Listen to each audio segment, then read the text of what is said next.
All the work has been done by director and the actors of the film.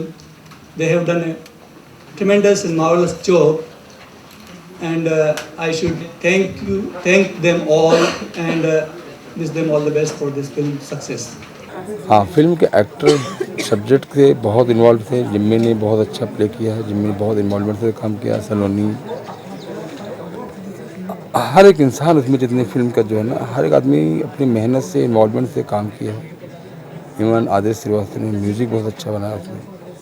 Nusrat बदर ने बहुत अच्छा गाने लिखे। मतलब उस गाने मतलब सब्जेक्ट का जो रिक्वायर था गाने के लिए, बोल जो चाहिए उनको कहानी का, कोई कहानी से आगे नहीं है, कोई भी सॉन्ग क्या रखिए। ये स्क्रिप्ट हमारी बनाई हुई है, पर्सनल एक्सपीरियंसेस के आधार पर है। गल्फ़ में रहने वाले करीब 2 मिलियन से ज़्यादा देशवासियों की कहानी है, और इंडिया वालों को यह हक है कि वो जाने कि उनके जो प्यारे सगे संबंधी वहाँ पे रह रहे हैं वो कैसे रह रहे हैं, और उनका जो पैसा है वो कितना कीमती है, ये हमने दिखाने की कोशिश की। जो फिल्म है रहगुज़र, और इसका जो संगीत है, जायज़ है कि एक हर आदमी को बोलते हैं ना कि हमारे यहाँ फ्रीडम होता है कि वो सपने अपने संजोए। तो ये कैरेक्टर है, ये अच्छा है कि इसने नज़दीक का सपना संजोया। जो दुबई गए ना, तो कई कैरेक्टर अमेरिका जाते हैं, कई कनाडा जाते हैं, कई कबूतर बना के ले जाते हैं। तो ये उस टाइप का कैरेक्टर नहीं है, ये अपनी मर्ज़ी से इसने दुबई किस तरीके से पहुँचा और वहाँ के स्ट्रगल कि फ्यूचर में क्या करना है क्या नहीं करना, और कितनी जो परेशानियाँ आती हैं। प्लस जायज़ है जब यहाँ से निकला है तो अपनी माँ के लिए सपना सोचा है, बहन के लिए सोचा है, और जब वहाँ पहुँचता है तो जो हालातों का ऐसा सामना करना पड़ता है, जो कठिनाइयाँ आती हैं। और जायज़ है जब फिल्म है तो इसमें रोमांस होगा, किस तरीके से हीरोइन मिलती है, उसके साथ जब रोमांस में होगा तो गाना होगा, तो रोमांटिक सॉन्ग्स हैं। फिर दोनों जब जाएंगे मॉल में तो जायज़ है शॉपिंग वॉपिंग होगी, तो एक मस्ती का गाना होगा तो वो भी गाना है। फिर इसी तरीके से आगे बढ़ते हुए जो है एक बहुत अच्छा सॉफ्ट नंबर है, प्यार भरा ख़त लिखा है, वो अभिजीत ने गाया है। फिर एक रोमांटिक गाना है जो उदित नारायण और श्रेया ने गाया है, और एक इसमें दुआ है बहुत अच्छी जो अल्लाह मियाँ की, वो अदनान सामी साहब ने गाया है।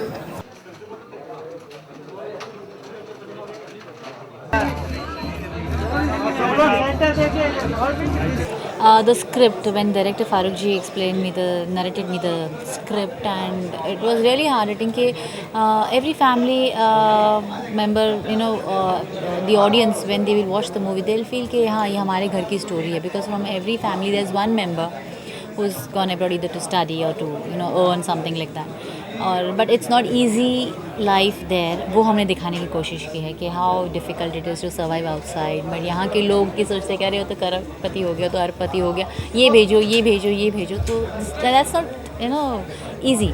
यहाँ पे जो हमें सब प्लेटर पे मिलता है, जो सुविधाएं वगैरह हैं वो वहाँ नहीं है, you to really struggle hard. तो वो ये स्टोरी है। तो डेफिनेटली इवन आई फेल कि अरे ये तो रियली गुड सब्जेक्ट है to believe in, and I said why not. आपका जो कैरेक्टर है वो कैसा है?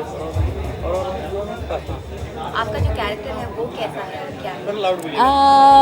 मेरे कैरेक्टर का नाम नेहा है, और एक कॉलेज गोइंग गर्ल है। बिग शॉट दुबई में जो है उनकी डॉटर हूँ मैं, and how Jimmy he comes to Dubai and he is struggling out there. तो मेरी उनसे मुलाकात होती है, दोस्ती होता है, and how we move towards his goal after he is come down to achieve success, some name, fame.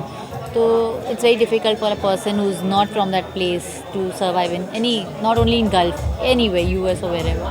So with my support, or I support him basically, and then we move towards his goal. Experience of Rahguzar was very nice. I think it's a very nice story. It's got the backdrop of all these people who go from India, Pakistan, Sri Lanka, Bangladesh, and they go there thinking कि बहुत dreams हैं, पैसे कमाएंगे, सब कुछ होगा, वहाँ जाते हैं, and how they get caught up in that vicious circle, और कई बार वो उम्र भर वापस नहीं आ पाते हैं, बिकॉज थिंकिंग दैट मैं अगले साल चला जाऊँ, अगले साल चला जाऊँ, अगले साल करते करते पूरी उम्र निकल जाती है।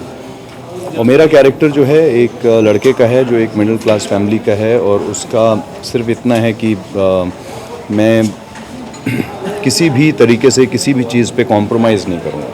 अगर कोई मुझे बोलेगा कि आप मेरे सामने झुको तो मैं नहीं झुक सकता हूँ, वो मेरा एटीट्यूड है। लेकिन इतना मुझे पता है कि मैं बड़ा बनूँगा। किस तरीके से ये बड़ा बनता है और किस तरीके से towards the end he loses everything that he has because of probably one thing that had happened, one incident that had happened in his life. लेकिन फिर भी कैसे हार के वो जीतता है। I think this is the film. कि ये फिल्म एक हिंदुस्तानी कैरेक्टर जो दुबई में जाकर अपनी रोज़ी रोटी तलाश करता है और वो वहाँ पे उसे कामयाबी भी मिलती है, लेकिन उसे अपनी मिट्टी नहीं भूलती है। तो इतना ब्रीफ काफ़ी था। तो फिर मेरी आदेश श्रीवास्तव साहब से मुलाकात, ज़ाहिर है मैं आदेश श्रीवास्तव साहब के साथ कई फिल्में कर चुका हूँ पहले, दीवार और अलग और बहुत सारी फिल्में आने वाली हैं। तो आदेश श्रीवास्तव जी के साथ मैं बैठा और मैंने कुछ गाने लिखे इसमें। फिर उसके बाद इस फिल्म के जो डायरेक्टर हैं मसूदी साहब, वो आए। तो चूँकि इस फिल्म का नाम इतना खूबसूरत रखा गया है, रहगुज़र, जो आदेश श्रीवास्तव जी ने सजेस्ट किया था। तो रहगुज़र का मतलब होता है कि वो राहें जिन पे से गुज़र कर इंसान मंजिल हासिल करता है। जब फिल्म का नाम इतना खूबसूरत था तो जाहिर सी बात है कि उसमें खूबसूरत शायरी की ज़रूरत थी। और खूबसूरत शायरी की जब ज़रूरत होती तो आपको मालूम है, या वो देवदास हो या दीवानगी हो, दीवार हो या चंदा की डोली हो या तेरे बिना हो, लोग नुसरत बदर को बुलाते हैं।